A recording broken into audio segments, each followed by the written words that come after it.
Good evening and welcome to the July 19, 2018 meeting of the Lower Providence Township Board of Supervisors. Will you all please rise and join me in the Pledge of Allegiance? I pledge allegiance to the flag of the United States of America and to the republic for which it stands, one nation, under God, indivisible, with liberty and justice for all. Good evening, Deb. Would you please call the roll? My pleasure. Mr. Duffy. Here. Dr. Sagini is absent. Ms. Eckman. Here.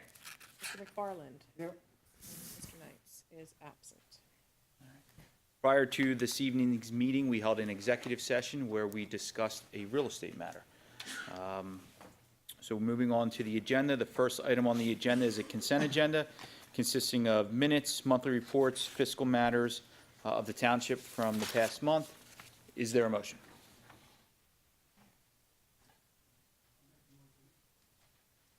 I'll make a motion to accept the consent agenda. I'll second that. We have a motion and a second. Any questions from the board? Any questions from the audience? All right, seeing none, I call for a vote. All those in favor, please consent by saying aye. Aye. Aye. Opposed? Motion carries 3-0. Next, we have some presentations, and our first presentation is to Officer Charles King in recognizing his 10 years of service with the Lower Providence Township Police Department. And Chief Turtle is going to start us off. Thank you, Mr. Chairman. Charles?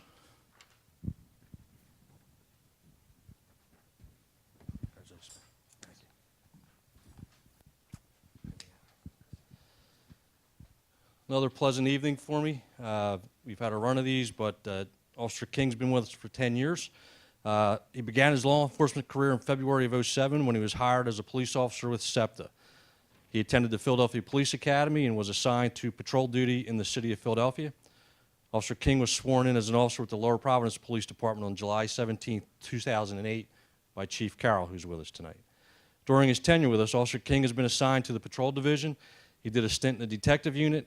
He's currently one of our field training officers and just completed training our newest officer and serves on the department's Honor Guard and Drug Task Force. He has been awarded a Distinguished Unit Citation, letters of commendation, and recently received the District Attorney's Commendation for a case he handled while in the detective unit. He has also received several letters from citizens and other law enforcement agencies for his exceptional performance during his duties. I'd like to thank Chaz for his efforts and look forward to a bright future and lengthy career. And in recognition and gratitude for your 10 years of service, the Board of Supervisors has a small token of their appreciation. Thanks, Chaz. Thank you. Officer, on behalf of the supervisors,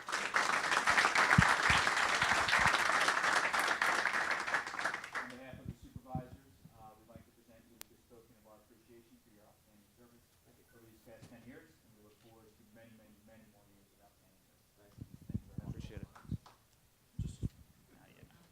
I just want to say thank you to the township, to the board, Chief Turtle. Honestly, I didn't know where Lower Providence was when I checked it off the box at the consortium test. I just knew I didn't want to work for SEPTA much longer. And I came up here to interview. I'm from Bucks County originally, so this is kind of a little bit further out of the way. And when I got here, realized what a fine place it was. I got a call shortly after my interview from then Lieutenant Turtle, and I got the job offered. I didn't even have to think twice. Accepted it, and then I couldn't be happier. It's such a great place to work, such great guys to work with, and great command staff to work for, and appreciate everything. Thanks, guys.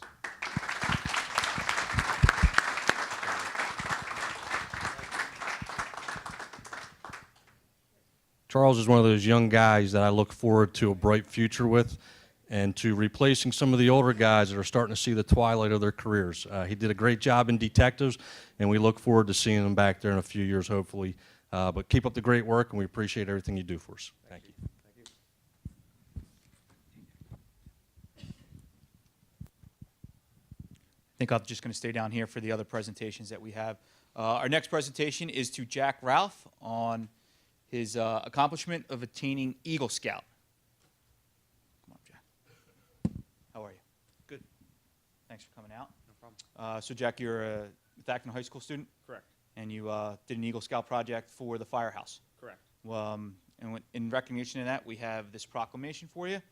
And it says, in honor of Eagle Scout recipient Jack Ralph, whereas Lower Providence Township takes pride in its sense of community and citizen involvement, and whereas the Eagle Scout is obligated to live his life with honor, loyalty, courage, cheerfulness, and service, and the Boy Scouts of America encourage Eagle Scout candidates to undertake worthy projects to improve their neighborhoods and community, and whereas Jack Ralph, a member of Boy Scout Troop 133, Lafayette District, Cradle of Liberty Council, chose as his Eagle Scout project construction of a cabinet to display awards, commendations, and memorabilia for the Lower Providence Township Volunteer Fire Department, and whereas Jack's commitment to leadership and service is demonstrated by his progress through scouting ranks to achieve this prestigious Eagle Scout Award, in recognition thereof, the Board of Supervisors of Lower Providence Township extends its sincere congratulations to Jack Ralph on his attainment of the rank of Eagle Scout, the highest rank in Boy Scouts.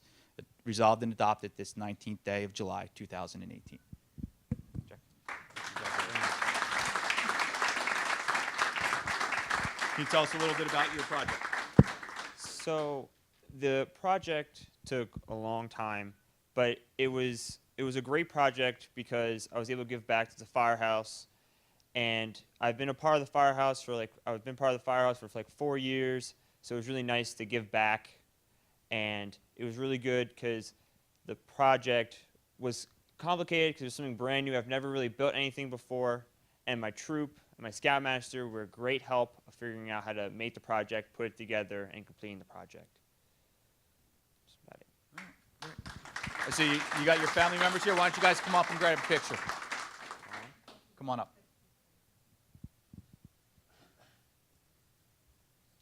How are you? Congratulations. How are you? Congratulations. Jump in there.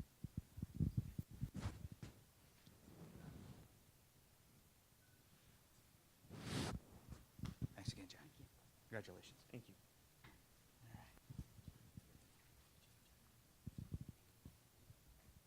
All right. We have one more proclamation this evening, and that's for the Mark Small Day. I'd like to call up Mary MacFarland, and why don't you guys come down and join me too?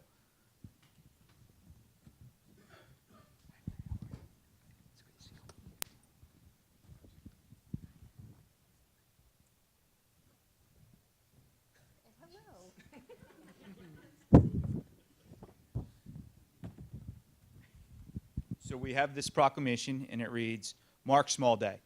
Whereas Lower Providence Township resident Staff Sergeant Mark J. Small served as a Special Force medic with the United States Army, willingly putting himself in harm's way to defend the lives and liberty of others. And whereas on February 12, 2009, Mark was tragically killed in action while serving in Afghanistan. And whereas Mark's family, seeking to continue his memory in a positive way, created the On Your Mark 5K Run Walk, an annual event that each year brings together Mark's family, friends, and the Lower Providence community. And whereas the On Your Mark event benefits Small Steps in Speech, a foundation that assists children with communicative disorders started by Amanda Charney, who Mark had planned to marry. Hundreds of families throughout the country have been helped by the foundation, which remembers Mark's love of children and his ultimate sacrifice. And whereas this year, the 10th and final year of the On Your Mark event will be held August 4th, 2018, which is Mark's birthday, and Lower Providence Township wishes to honor the service, sacrifice, and legacy of Mark Small. Therefore, be it resolved that the Board of Supervisors hereby proclaims August 4th, 2018 as Mark Small Day in Lower Providence Township. Resolved and adopted this 19th day, July 2018.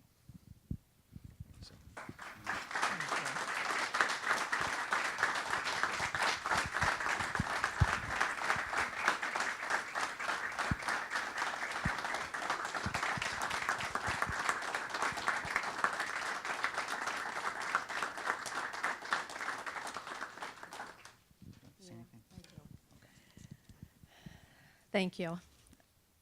I'm not a public speaker. I don't like to public speak, but I have been doing a lot of public speaking in the last 9 years. But I have to tell you, tonight is by far the hardest because it's the most personal for me.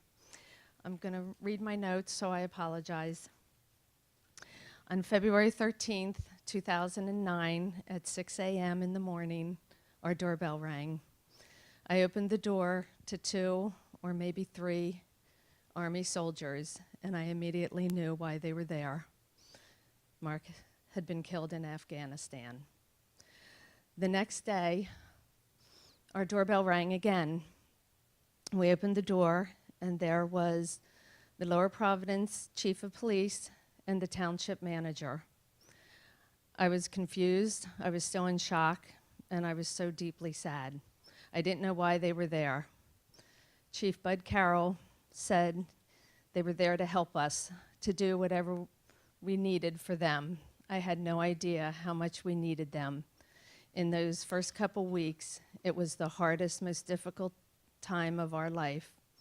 And because of Lower Providence Township, they helped us get through those days and weeks. 6 months later, we decided that we were going to have a run called On Your Mark. This was to celebrate Mark's 30th birthday. We came to the township and asked if we could have the run and they could help us. Everybody right away agreed. We thought it would be a day to celebrate Mark's life, to bring his family, his friends, and other people in the community together to celebrate him. We had no idea that it was going to bring 600 plus people and raise over $25,000 that first year for the Small Steps in Speech. We were greatly honored and privileged that the township helped us to do this. This will be our 10th run, and every year Lower Providence and its employees have volunteered their time to help the run become a success. It has now become a community event. I want to thank the people from Lower Providence Township that helped make this event a success. In particular, Stan Turtle, Carl Lukens, who's not here, Bill Roth, and Denise Walsh. They volunteer their personal time to help make this run a success, and every year it continues to be a success. It has now truly become a community event. Along with several supervisors that volunteer and sponsor the run, the police officers and the fire department are always there to help. In the last 9.5 years, I've met a lot of Gold Star families, and I have told the story of my township that I've lived in for 30 years that have helped us to get through this time and who have honored the legacy and the life of an American hero. We have lived here for 30 years, and everybody in Lower Providence Township has stepped up and helped us to remember and honor Mark. I am so proud to talk about how Lower Providence Township helped me through those difficult days and weeks. They helped us to bring Mark home. They flew their flag at half-mast. They came down to North Carolina to honor him at a memorial service. The fire trucks all lined the streets during his service, and they continue to support me and my family. From the bottom of my heart, and I know Peter feels the same, I am deeply privileged and honored, and I want to thank Lower Providence Township, Lower Providence Police Department, Lower Providence Fire Department, Lower Providence Supervisors, and the Lower Providence community for helping us and for honoring Mark, and to not forget him and to continue on his memory. August 4th will be our last event. I hope you will come out and join us. It will be Mark's 39th birthday. Thank you again for this honor.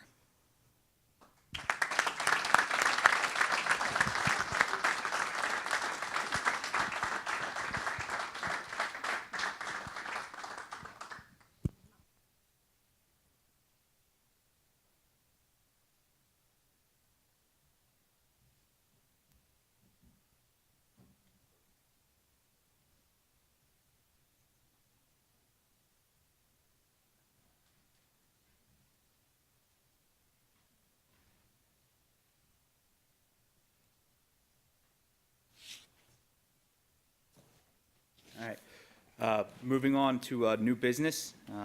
Item A on the agenda tonight is consideration of Resolution 2018-26, approving the revised preliminary final land development plan for the building addition and reconstruction of 109 River Road.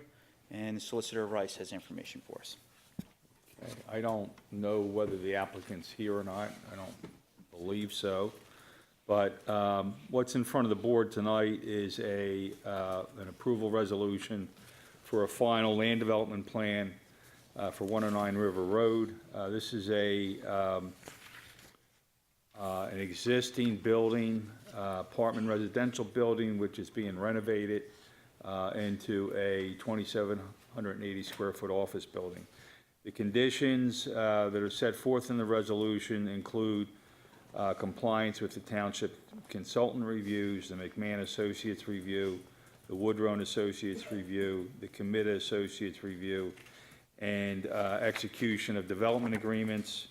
There's also traffic impact fees due in the amount of $5,466, and park and rec fees in the amount of $1,346.97.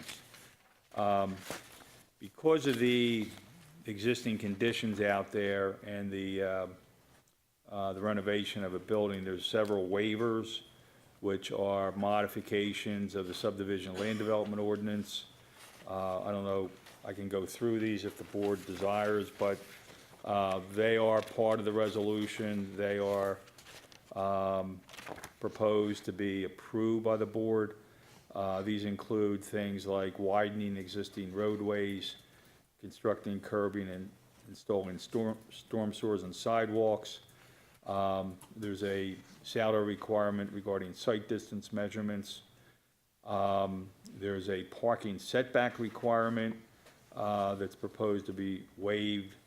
The curb radii through the parking area would be proposed to be waived. There's a street tree along Germantown Pike proposed to be waived, and there's also a requirement that a landscape architect sign and seal the plan. That was requested to be waived also, so by the applicant.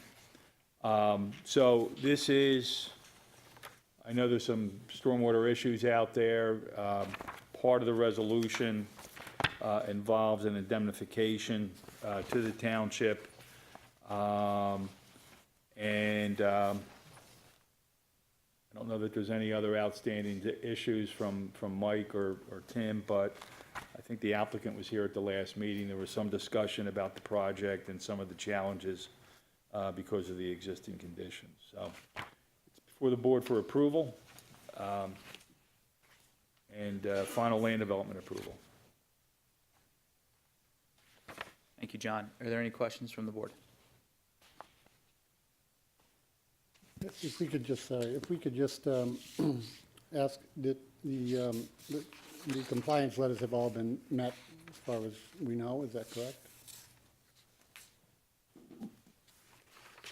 Yes, in general they have. This was a difficult project only because it's a small facility at a very important intersection. So it took some work back and forth with the applicant, with the consultants, to kind of make this project fit against the background of everything else that's happening out there. So at this point, they have been able to do that. There are a couple of comments left in all of the letters that need to be addressed, but will be done if this resolution passes tonight. So this resolution will then set the stage for what the expectations are going forward. And so, yes, we expect that after tonight, we can have the developer submit his final pre-recording plan, and we can get that all cleaned up. Okay, thank you. And the waivers largely are around roadway and sidewalk improvements, and as part of that consideration is that there are plans at some relatively near date in several years or so to do other work in that same area, which would make Correct. a lot of this work redundant. Yeah, and part of the problem is the existing house is so close to River Road that we can't widen River Road on that side without encroaching into the structure. So there is some acknowledgement of that. The WB Homes project kind of did some of those improvements on their side of River Road, so it's not quite as important to get those improvements on this westerly side of River Road, but they should all be coordinated with future PennDOT plans for that intersection realignment. Okay, thank you. And Tim, to follow that up, some of the waivers with respect to the sidewalks. The applicant is putting in a path along Germantown Pike, but there is no room for a path along River Road. That is correct. And the same thing with the parking. It just has to deal with the physical dimensions of the plot of the land. Property. That is very correct. All right. John, has the proposed ordinance or resolution been provided to the applicant and their attorneys and engineers? I know that Peter discussed all the conditions with their counsel. I don't believe this resolution, unless, Mike, did you send it to them? They I knew. did, yes. They knew it was on the agenda tonight. I'm a little surprised that at least their counsel wasn't here. But you did? Yeah, I did, yes. Okay. Okay. All right. Is there a motion or further questions? I'll make a motion that we accept Resolution 2018-26. I'll second the motion. All right. Motion and a second. Any questions from the board? Any questions from the audience? All right, seeing none, I would call for a vote. All those in favor of passing Resolution 2018-26, please consent by saying aye. Aye. Aye. Opposed? Motion carries 3-0. Moving on to item B, consideration of Resolution 2018-27, approving the Montgomery County Hazard Mitigation Plan update, and our Township Manager, Mr. Delamater, has information for us. Yes, thank you. Before you, as you mentioned, is Montgomery County has completed its 2017 update of the Hazard Mitigation Plan. This is a countywide plan that encompasses all the municipalities in the county. We all have input into this plan, so our Emergency Management Coordinator did provide information on behalf of Lower Providence to be included into the plan. The plan itself is 508 pages long, so it's a very extensive, in-depth plan. And the plan has been approved by both PEMA and FEMA. So each municipality in the county now must formally adopt this plan to participate in it. And the key component of this is when there's an emergency or a natural disaster, like a significant snowstorm or a hurricane or something that may come through the area, and we're eligible for FEMA funding to get reimbursed for our costs, we have to be part of this plan. We have to have had adopted this plan and be part of this plan. So it's important that we participate in this. As I said, this is an update, so we're already involved with the county, have been involved with the county for many, many years with these plans. It's easier for the county to prepare this plan than each municipality preparing its own plan, and then look at it as a countywide basis. So before you is the resolution to adopt the plan, which is Resolution 2018-27. Thank you, Don. Is there a motion? I'll make a motion to adopt the Montgomery County Hazard Mitigation Plan under Resolution 2018-27. And I'll second that motion. All right, thank you. We have a motion and a second. Any questions from the board? Just a couple of clarifications. The Montgomery County Commissioners have already adopted this plan, is that right? Correct.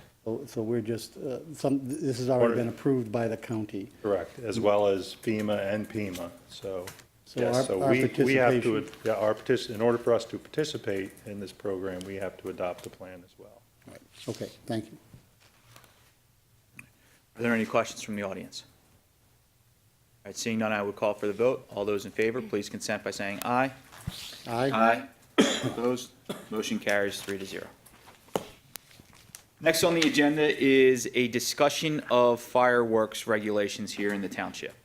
I know we're going to certainly want Chief Turtle's input here on this one. The Board of Supervisors have gotten some emails and some calls about the use of fireworks here in the township. As residents may or may not be aware, as part of the law last year, the budget last year, the Pennsylvania General Assembly has permitted the sale of fireworks in Pennsylvania and the consumer fireworks to be sold and to be used by residents as long as it meets certain requirements, 150 yards from a dwelling, 150 feet from a dwelling. You can't have any use of alcohol around and some couple other things.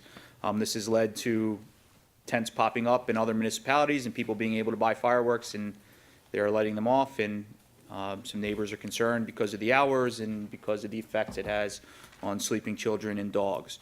So I've gotten 5 emails, and I have gotten a phone call from a resident. So I just wanted to have the discussion, ask the chief and the solicitor about what some of our options are and what we can do to address some of the residents' concerns. So I don't know if, John, you want to address it first, or Chief, if, Let me just, I can do an overview, because basically it's Act 43, what the state did is they set up licensing and permitting requirements for 2 types of fireworks. One is called display fireworks, that's large fireworks to be used solely by professional pyrotechnicians, and that would be something that the fire company or other township organizations would do. So they're display fireworks. And then the state also enacted some regulations dealing with consumer fireworks, and consumer fireworks are the kind that, a homeowner would use on their own property. There's definitions for consumer fireworks. So they've set up those 2 types of fireworks, and then there's for the display fireworks, it permits the township to issue a permit subject to the state requirements for that. And for consumer fireworks, the state licenses consumer fireworks, which can be sold from temporary facilities, like the tents, the pop-up tents that we've seen fireworks being sold out of. So, there's 2 issues that I think the township needs to look at. One is a zoning issue. What do we regulate now for fireworks sale? Whether permanent facilities that might sell both type, or a temporary tent that might just sell consumer. So I would recommend that my office work with Mike and make sure that those uses and the requirements in the state law are appropriately dealt with in the township zoning ordinance. The other part of local regulation would deal with the noise, the nuisance effects of your neighbor shooting these new types of consumer fireworks off in his or her backyard from 8 o'clock or from dusk until 2 in the morning. I don't know whether that's occurred in Lower Providence, but there's been a lot of municipalities that have saw a real uptick in noise in that activity. So that's more of a, Chief, it'll become a police issue, I'm sure. It's a noise issue, it's a nuisance issue, and it's a fire prevention issue to some extent also. So there's some regulations on that we have currently, and I think we probably need to look at some additional. It is an issue. It's not will become, it has become. And what happened is you could always sell consumer-grade fireworks in Pennsylvania. You just couldn't purchase them. Now you're allowed to do both. Usually people went to New Jersey and bought them back over. And what we noticed is we had the limited time. We had the Memorial Day, the Labor Day, and the 4th of July. A day or 2 before you'd have some issues. Now what we're seeing is a nonstop, on almost a nightly basis, some type of complaint concerning fireworks. Our issue is all we really have to rely on is the noise ordinance, and obviously there's some restrictions to that, i.e. we have to have a decibel meter to measure that. Well, if we're not there when it's happening, we can't measure it, so therefore we can't enforce it. So I think we need to take a look at some type of ordinance that allows us basically on the face value they're possessing or they're using or something along that line that allows us a little more latitude.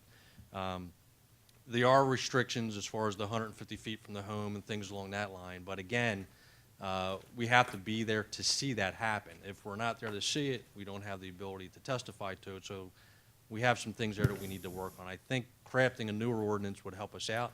The chiefs of police in Montgomery County, as recent as this morning, we're sending a chain email around. Basically, we're all having that same discussion.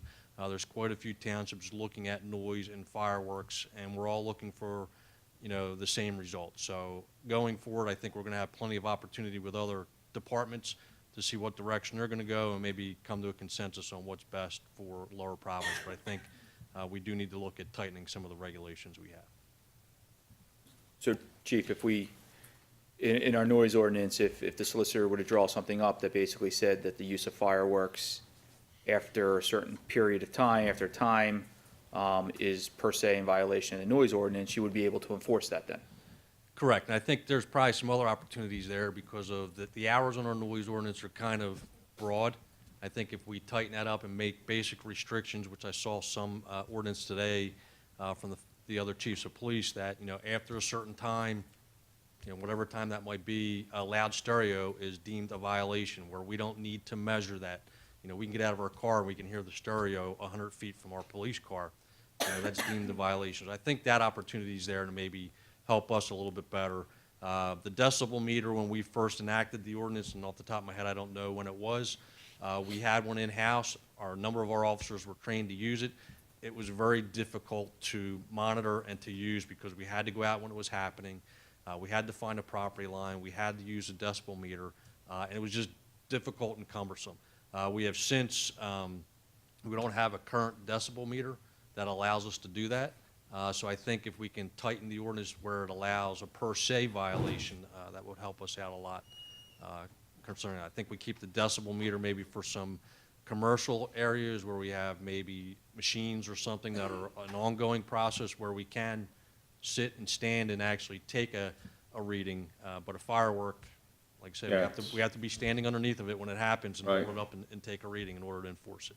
Yeah, and it may be that some of these, I mean, there's some of the things that the state permits to be sold from a temporary structure or helicopters, aerial spinners, Roman candles, mine and shell devices not exceeding 500 grams. So, I mean, I'm assuming that those are pretty standardized with sort of a standardized noise level that's allowed.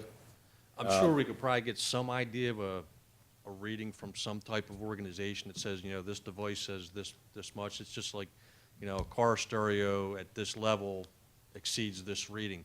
Right. I still have the issue, though, is if our officers don't hear it, how do we testify to the fact? You know, a lot of the calls we're getting are, you know, it happened, you know, in the Cold Springs development. We have it. By the time our officers get there, it's not happening anymore. And we may find a home that has it, and it looks like it happened, but we can't prove a noise ordinance violation because we didn't witness it. But you are going to get calls from people who do hear it and know where it came from. A lot of the calls are general areas. Some of the other ones we have a pretty good idea who's doing it.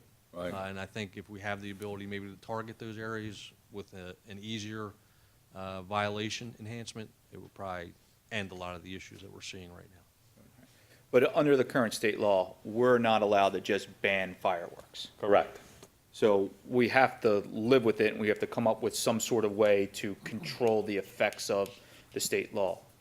Certainly, I would recommend the residents that they contact their state legislatures, as they're the ones that can deal with the actual overall use of the fireworks in the state. I don't think a lot of people realize that it was passed because they're taxing them at almost 12%. So, yeah, 18%. It's 12% on top of the already 6%.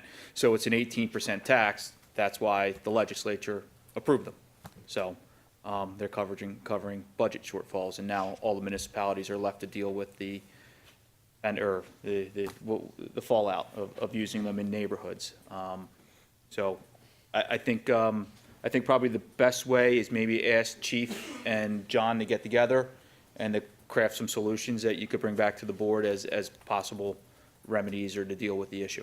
Yeah, like I said, there's an email chain going around the county, Chiefs of Police Association. I would expect within the next few days, you know, we'll have some things trickling in that maybe we can have a broader look at what we have available to us.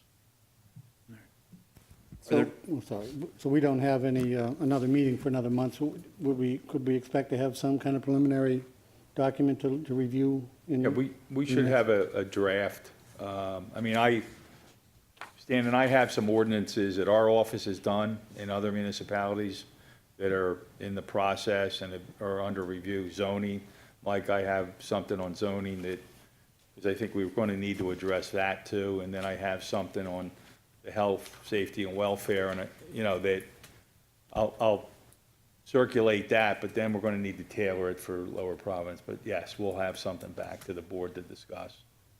Because we want to make sure that we're enacting some ordinance that can be enforced, right? There's no point in enacting something that you can't enforce.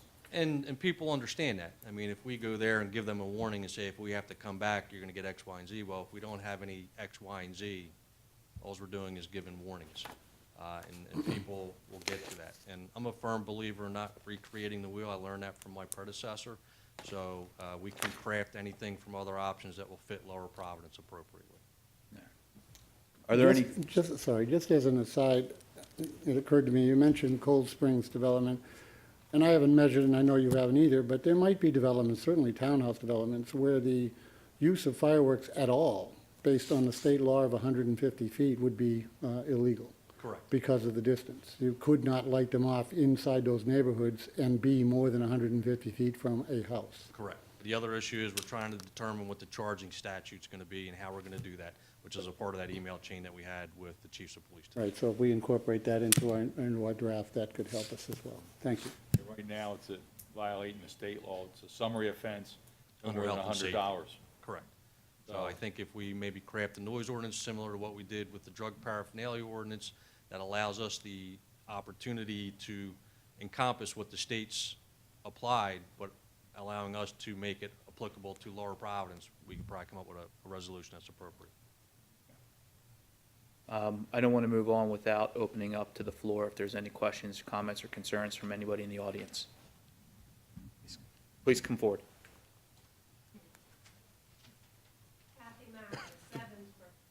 Please come up to the microphone so they can get you on the recording. Fireworks, since they've legalized them, have been terrible. We had them set across the street. Now, you know how close the houses are on Germantown Pike. And they were shooting them off last week, and they're aimed over our way. Then 10 o'clock at night, a little way down, another one off, and that was a big one. It scares the heck out of the goats. And then the barn we have, okay, this was a long time ago. In 1891, it got burnt down from a firework. Now I got to worry about, I wasn't there then. But, I mean, now I'm worrying because they don't even aim them toward, there is no open space in Evansburg anymore. There's houses all along. And they're shooting them all different ways. And it's scary. Now, we didn't know where they were coming from. We know where the last one came from because they found the thing there in the driveway of the one place. So they know where it came from. But it is legal, so we're not going to call the police about it. We don't know what to do. I'm sorry, If could you there is repeat? a legalized thing that we would know what was legal and what wasn't, then we could do something about it. But we're not going to have the police come out and say, well, they're allowed to do it. Sure. Mr. Maris, I think could you just state your name and the road that you live on for the record? Thank you. Kathy Maris, Evansburg. Okay. And I think if you are seeing fireworks lit off within 150 feet of a structure, do call the police. They can do something about that right now. If they get out there and then I'm not going to go out and measure. It's right, well, Correct. If you have an issue and you can identify where it's coming from, we'll get an officer there. Obviously, response time's an issue. If you call, by the time it goes through the process, it may not be happening when we get there, but we will come out and take a look at it. okay. Thank you. Right, thank you.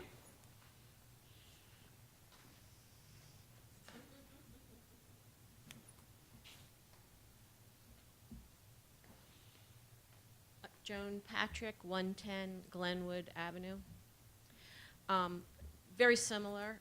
In my development, fireworks were set off, and it's definitely within 150 feet of a dwelling. It would be impossible for it to be more than that. If we had pictures, would that count? Because there's pictures, and then there's all the debris, all the casings, or whatever you call the stuff that's left over. Is Well, that enough? Pictures and casing shows where it happened. Does Yeah. it show who's doing it? and then whoever took the picture will be required to testify.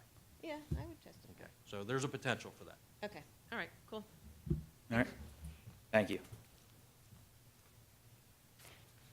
We obviously, we know it's an issue, we're trying to address it. Dr. Nowacki?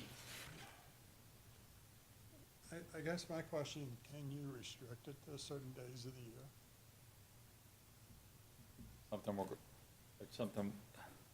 That's something we'll have to look at. What days? Well, you named it Memorial Day, 4th of July, New Year's Eve, Just Labor Day, the holidays. the holidays, yeah, and maybe a few days around them. Yeah. That may be difficult to do. But we'll look at that, because we are gonna look at time of day restrictions. The pop-up tents only show up for a few days around the 4th, they're restricted, aren't they? No, They're not? No, Why not are on, they shut down then? not under this. No, they're not restricted under the new law, they may shut down because sales just stop, you know, Oh, people, I thought they were limited to a window as to how long they could be open. not under the new law. Not under this act. They get licensed by the Department of Agriculture, and the township will have some zoning regulations that may impact that, but not under this. They get a license, if they meet the licensing requirements of the state, they get that, but then we may have some zoning requirements on top of that, especially for a temporary structure. I mean, temporary should be temporary, right? Right. Not up year-round. I'm sorry.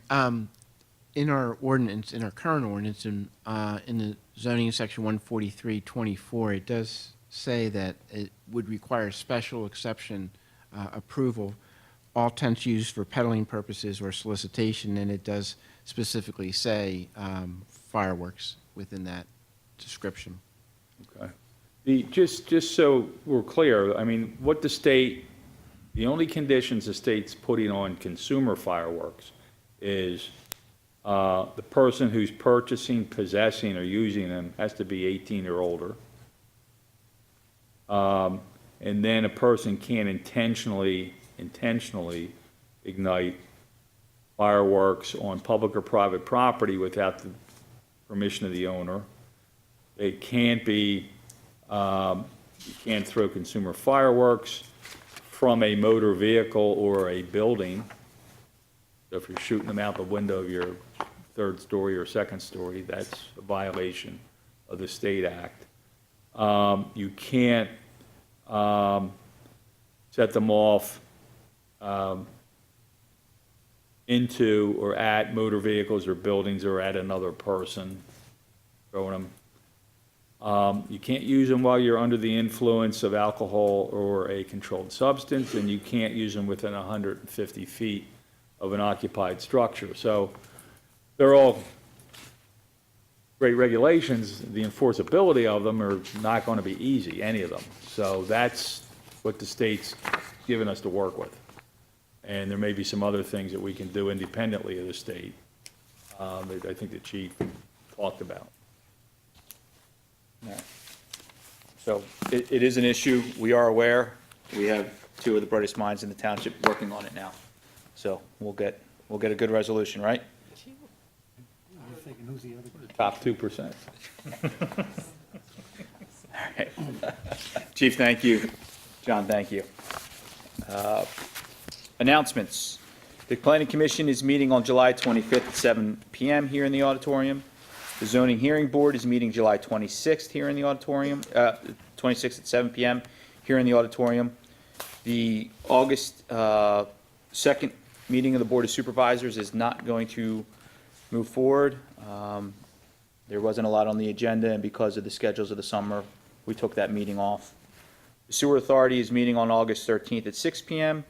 The Parks and Rec Board is meeting August 14th at 7 PM here in the boardroom. Any comments or other business from the board? Just a brief business update. The Fractured Prune, the custom donut shop, is planning a grand opening on Tuesday, July 31st, at the old Starbucks in the Giant Shopping Center, and they're opening at 6:30 a.m. Is that right, Bill? Yes, okay.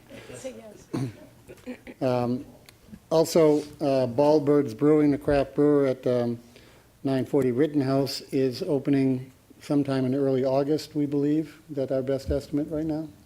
Actually, I recently heard from them, and we're looking now at a Labor Day weekend opening. Okay. So Labor Day.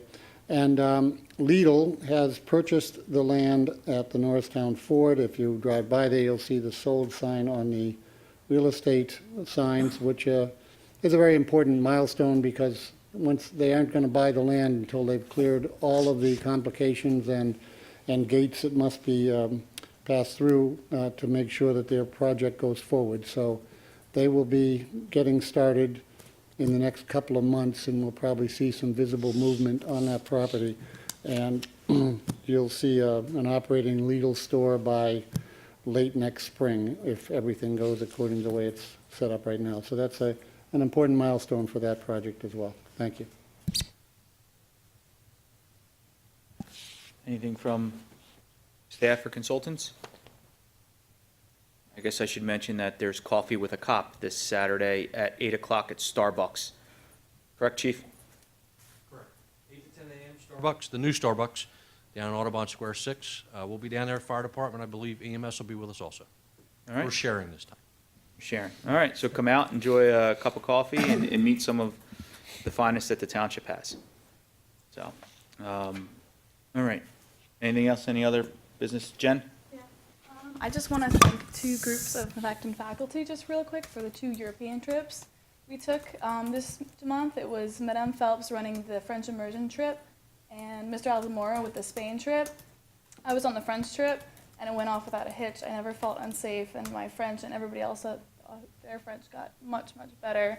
And I know the Spain trip was amazing too. So I just want to thank them for, you know, pulling off a trip that's really, really difficult with all the transportation in a foreign country so well. So.